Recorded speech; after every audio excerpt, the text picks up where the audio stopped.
Hello students. आज हम लोग डिस्कस करने वाले हैं introduction to microbiology. Microbiology basically होता क्या है और फार्मास्यूटिकल माइक्रोबायोलॉजी इसको क्यों बोला जाता है, ये हमारे सब्जेक्ट में क्यों है, राइट। जब हम माइक्रोबायोलॉजी को अच्छी तरह से समझ लेते हैं तो इसमें आने वाले जितने भी यूनिट हैं, जितने भी टर्मिनोलॉजीज हैं, जितने भी methodologies we are going to use, वो हमको अच्छे से समझ में आने वाला है। ठीक है, तो चलिए स्टार्ट करते हैं। आज का टॉपिक है इंट्रोडक्शन टू माइक्रोबायोलॉजी। तो पहले डिफाइन करने से पहले इस माइक्रोबायोलॉजी वर्ड को समझने की कोशिश करते हैं। ये वर्ड ग्रीक वर्ड से लिया गया है, जिसको तीन भाग में हम जब विभाजित करते हैं या तोड़ते हैं तो इसमें हो जाता है माइक्रोस, बायोस एंड लोगोस।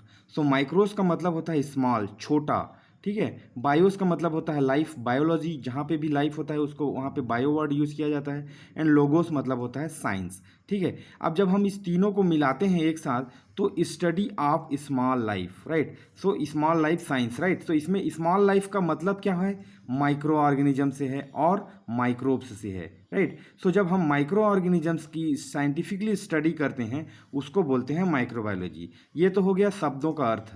अब जब हम इसको डिफाइन करने की कोशिश करते हैं तो इसका डेफिनेशन कुछ इस तरह से होने वाला है।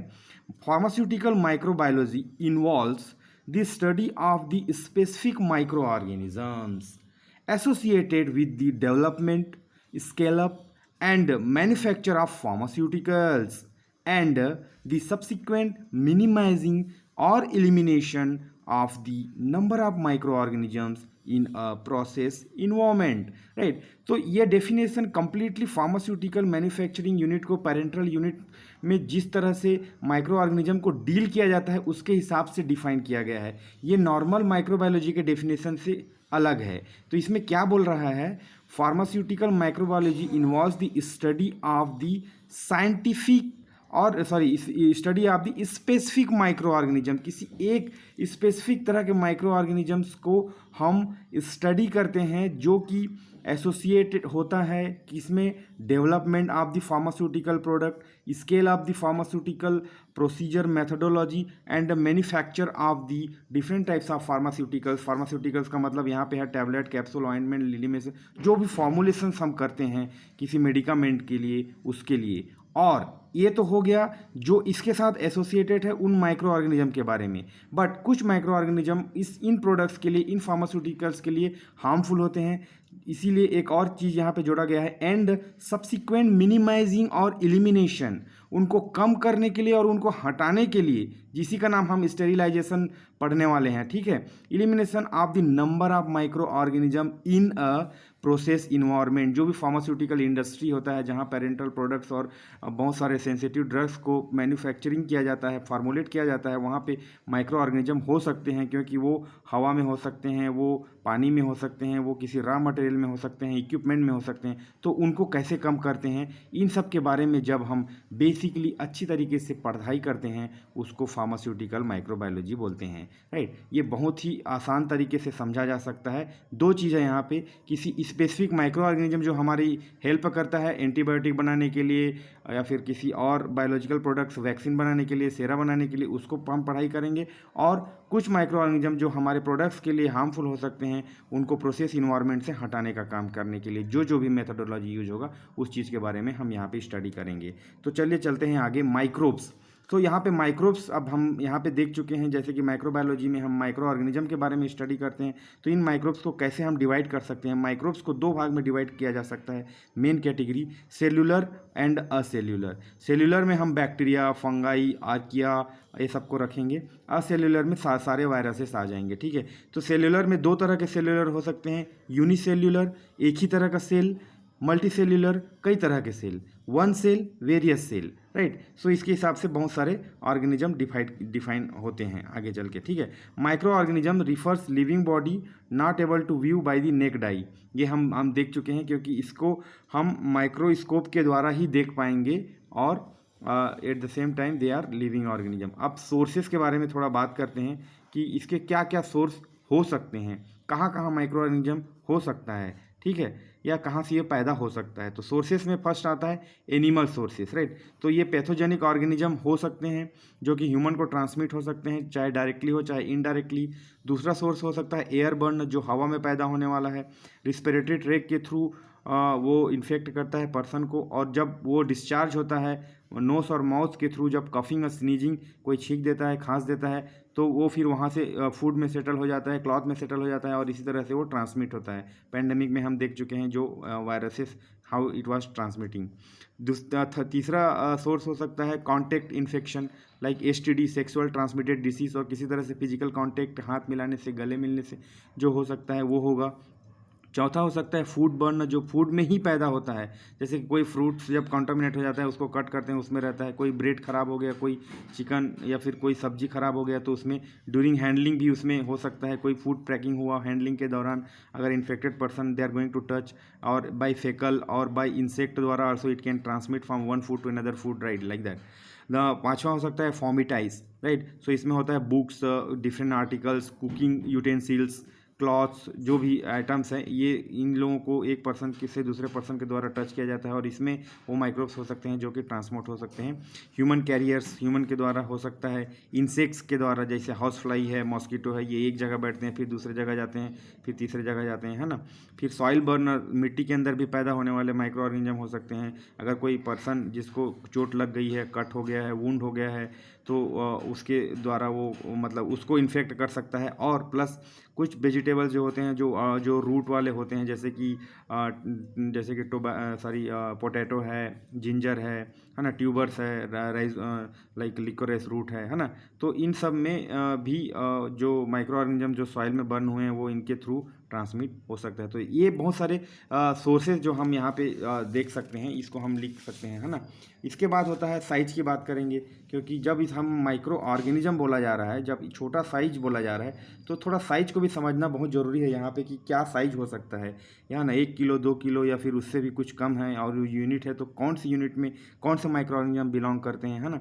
तो साइज में measured in micrometer, generally micrometer में बहुत सारे माइक्रो ऑर्गेनिज्म को मेजर किया जाता है, जिसको डिनोट कर सकते हैं म्यू एम से, है ना। तो जो बैक्टीरियल सेल्स होता है, जैसे कि डिफरेंट टाइप्स ऑफ बैक्टीरिया है, बेसिली, कोकस, इकोलाई, है ना। हम बहुत सारे बैक्टीरिया हम पढ़ने वाले हैं, ग्राम पॉजिटिव, ग्राम नेगेटिव, है ना। तो इसमें इकोलाई जो होता है वो 1 micrometer wide to 4 micrometer long, ये इसका मतलब एक एवरेज साइज दिया गया है, जो बहुत सारे बैक्टीरिया इस साइज के अंदर फॉल करते हैं।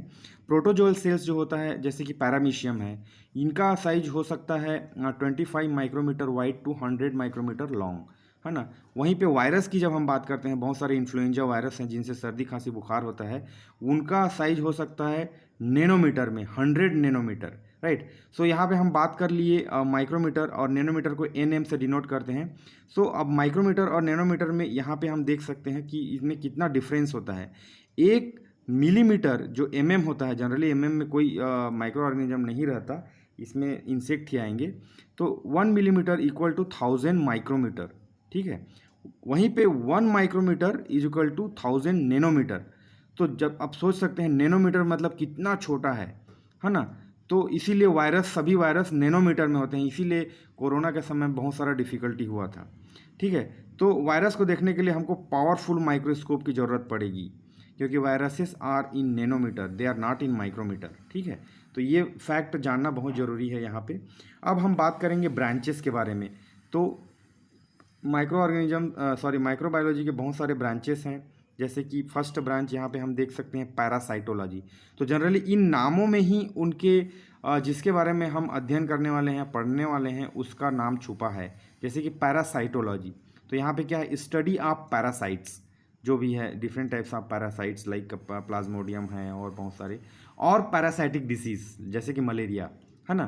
तो पैरासाइट और उससे संबंधित जो भी डिजीज़ है उसके बारे में हम यहाँ पे इस पर्टिकुलर ब्रांच में डिस्कस करते हैं।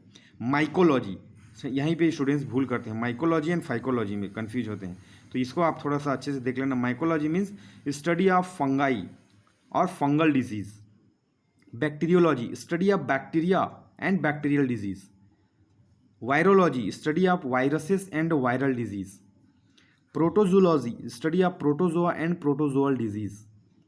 Phycology, study of algae and algal diseases, ठीक है। तो उस पर्टिकुलर माइक्रो ऑर्गेनिज्म और उससे संबंधित जो भी डिजीज़ हैं, उससे रिलेटेड जो डिजीज़ हैं, जिसको हम पढ़ते हैं उस ब्रांच के तहत, ठीक है। अब इसमें आता है मेन फील्ड ऑफ माइक्रोबायोलॉजी, कभी कभी फील्ड के नाम से भी पूछ देता है, तो इसमें हम बहुत अच्छे तरीके से इसको समझ सकेंगे। पहला फील्ड है येरो माइक्रोबायोलॉजी। तो इसमें एयर और जिसमें फूड और फूड पॉर्न डिसीज हम के बारे में हम जब जानते हैं तो उसको एरो माइक्रोबायोलॉजी बोलते हैं। बीवरेज माइक्रोबायोलॉजी, इसमें बहुत सारे जो बियर, वाइन, विस्की, ब्रांडी, रम, जीन, वोडका और जो भी रिलेटेड लिक्कर्स है उसके बारे में जब हम स्टडी करते हैं, उसके मैन्युफैक्चरिंग के बारे में, उसके फर्मेंटेशन के बारे में, उसके पैकिंग के बारे में, तो वही इस फील्ड में आता है। देन एक्सो माइक्रोबायोलॉजी, इसमें हम पढ़ते हैं exploration of life in outer space, दूसरे प्लेनेट में क्या होता है उसके बारे में, उसमें कौन कौन से माइक्रोब्स हो सकते हैं। आप देख सकते हैं जब फर्स्ट नील आर्मस्ट्रांग जब मून पे गया था, तो जब वो लोग वापस आए तो उनको अलग से सेपरेट आइसोलेट किया गया था, उनको क्वारंटाइन किया गया था, ये सोच कर कि मून में कहीं कोई पैथोजेनिक माइक्रो ऑर्गेनिज्म तो नहीं है जो इधर आने के बाद मतलब दूसरों को इन्फेक्ट कर देगा, ऐसा टाइप का।